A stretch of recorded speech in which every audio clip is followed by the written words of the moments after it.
প্রয়োজনে মরে যাবা মুসলমান, কিন্তু বেঈমানের অনুসরণ আমি কেন করব বেটা? কাফেরের অনুসরণ করব? আমার প্রয়োজনে মরে গেলাম, আমি না খেয়ে মরলে কি মরে যাওয়া কি শরমের কিছু? বলো একটা ছেলে, বলো ভাই, মৃত্যুবরণ করা কি শরমের কিছু? কথা বলেন না। না না, ইন্নালিল্লাহ, এত মরে গেছে, এটা এটা এরকম কিছু? কেউ মারা গেলে কি লজ্জার কিছু? তো তোর সমস্যা, 14 গোষ্ঠী মরছে, আমি মরে যাবো, এত অসুবিধা কি? আমি তো থাকতেই আসি নাই, আমি তো এমনিই মরে যাব। প্রিয় ভাই আমার, বুঝতে শিখো বাপ, ভাবতে শিখো।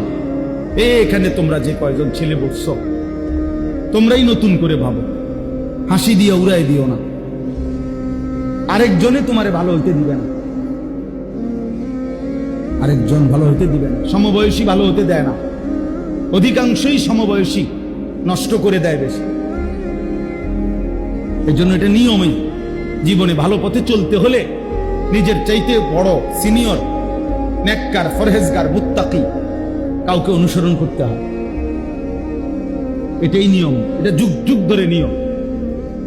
নবী সাল্লাল্লাহু আলাইহি ওয়াসাল্লাম বলছে, যে কলিজায় আল্লাহর স্মরণ নাই, ওইটা আলগা ঘর, সারা বাড়ি।